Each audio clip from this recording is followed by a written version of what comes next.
Me, myself, and I, it's all I got in the end. That's what I found out. And there ain't no need to cry. I took a vow that from now on, I'ma be my own best friend.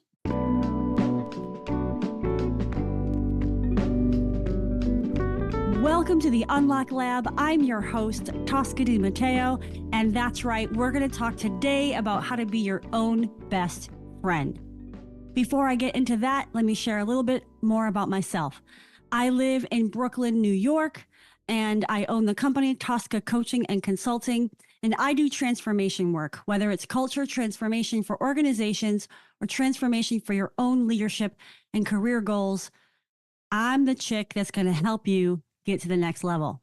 If you want to learn more, go to toscadimatteo.com. All right, let's get into it. This is one of my absolute favorite topics. I talk about it all the time, and it's very connected to the conversation around inner critics, which I talk about all the time. All right, so the journey of how to be your own best friend is one that takes consistency and persistence. At least that's what I found out in my own life. It's been a journey of undoing all the beating up of myself. And I couldn't think of a better topic to drop for you around Valentine's Day than this. It's really important that we do the work to love ourselves. And that's not a phrase that I used to even enjoy saying or even learning about.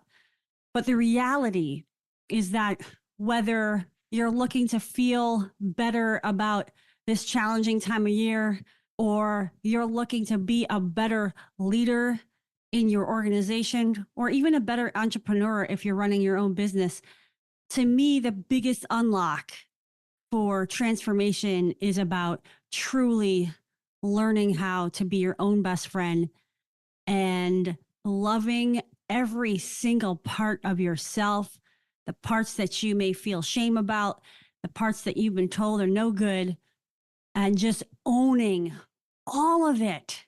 Because what's the alternative, you know? And it's not a linear journey. I mean, I've been on this path, since forever. I mean, you guys know my story, like I look differently than everybody else. I do not have the standard identifiers of beauty in today's culture.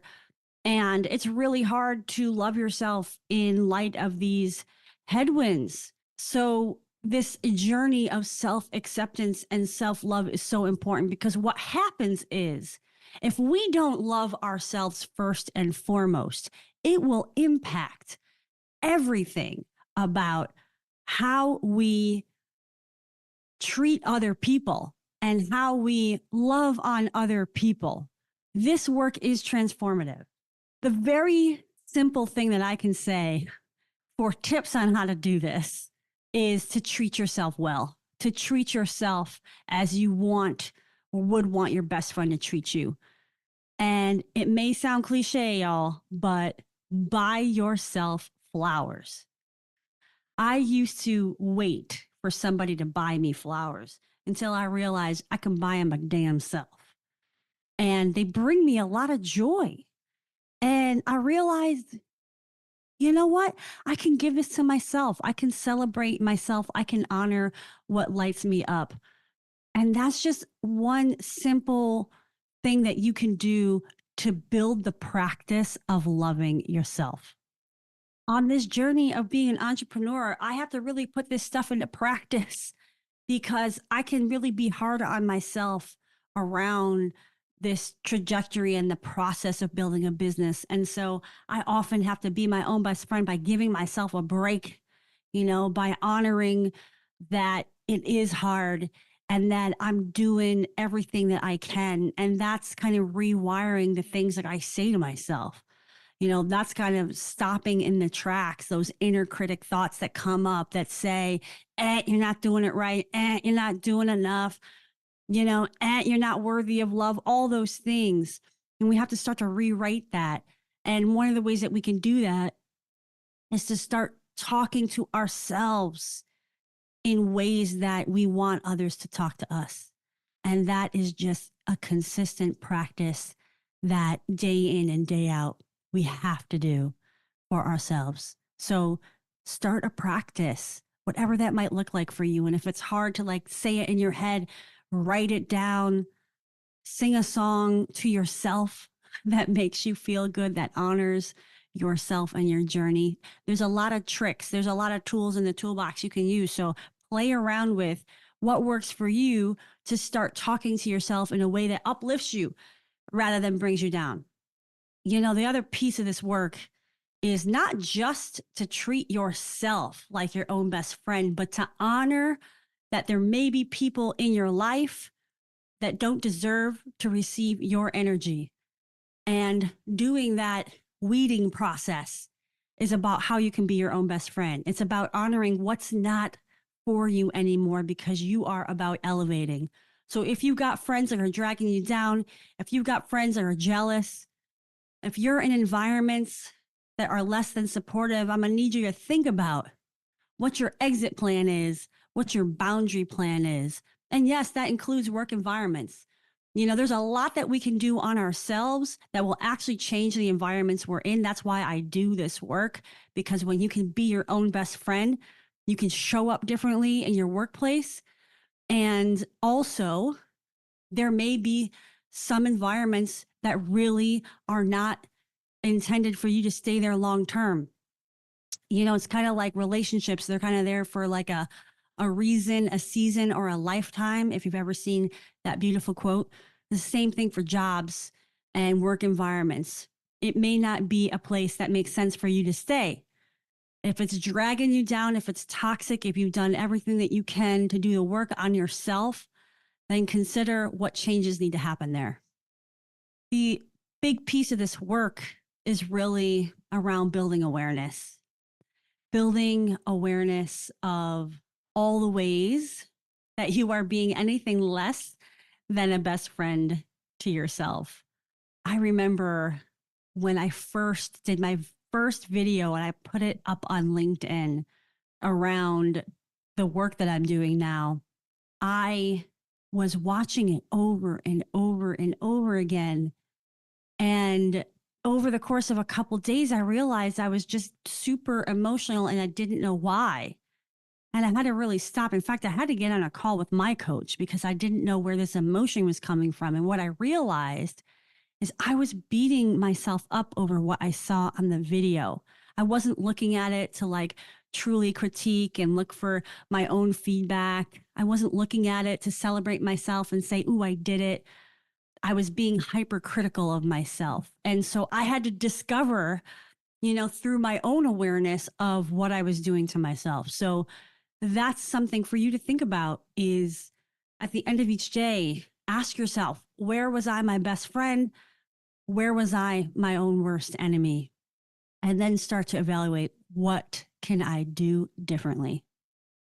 Part of what you can do differently is to disrupt yourself first and foremost. Once you have that awareness of how you're not being your own best friend, disrupting that can look like getting outside and changing your surroundings.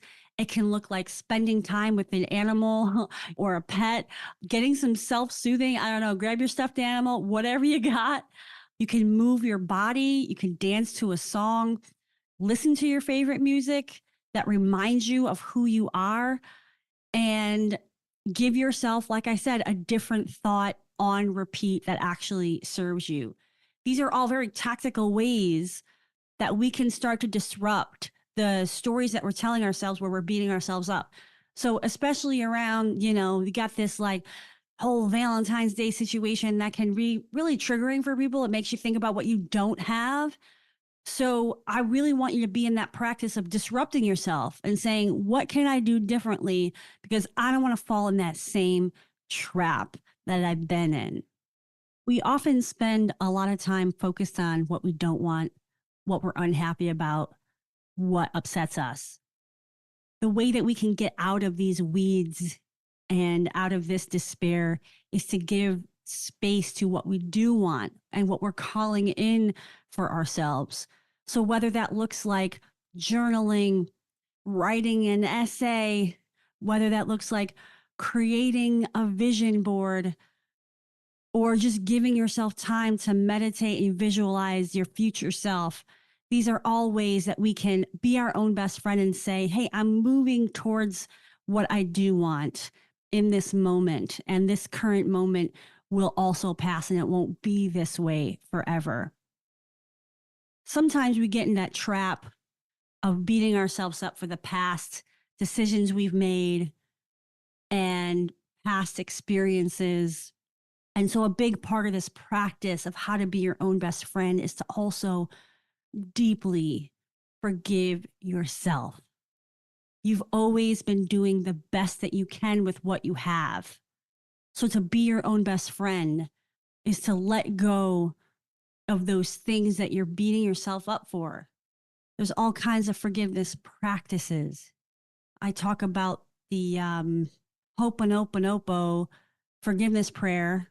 Forgive my pronunciation, but it's this Hawaiian forgiveness prayer that can be said over and over again and directed at yourself or directed at others. There's a real power in that. You can actually YouTube that and find some different meditations on that prayer, actually, if that calls to you. I remember really recognizing some key things in my life that I hadn't forgiven myself for.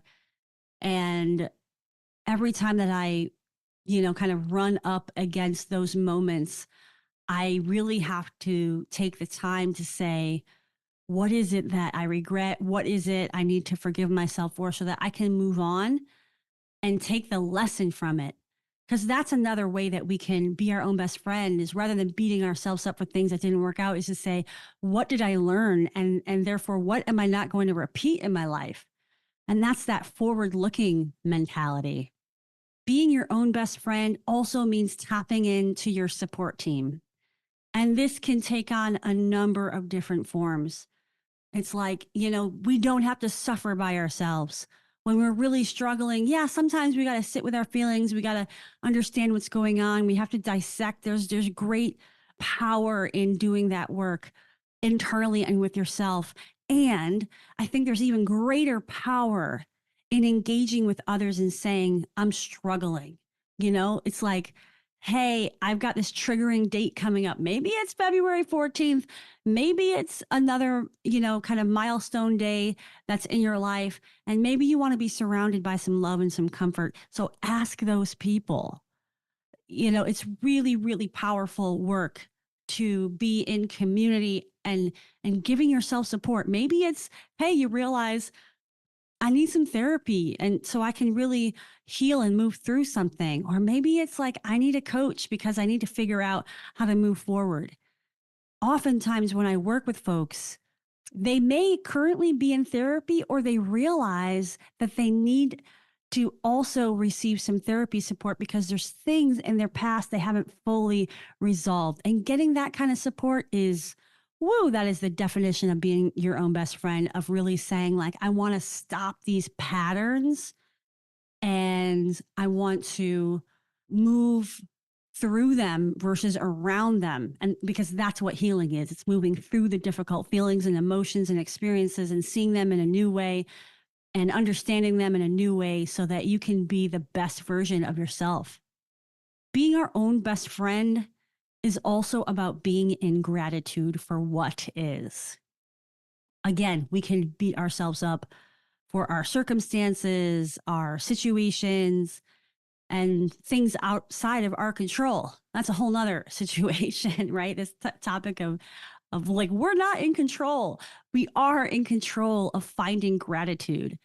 So even, in the years that I was beating myself up over my appearance, I was also really grateful for who I was. I'm grateful that I have these other qualities and honoring those things. And so I'd like to challenge you to start writing a list of what you're grateful for about yourself and see how much there is for you to be grateful for about who you are. What a powerful practice. And also a gratitude practice just calls in more things to be grateful for. So I'm a big fan of that work. The other piece around being your own best friend is really about setting your intent. Do you have an intent this year to be your own best friend? Maybe you don't, but I'm encouraging you to consider, is that something that you need to work on? As I mentioned, I firmly believe that being a great leader and finding fulfillment in your career and in your life starts with finding fulfillment within yourself for exactly who you are in every given moment.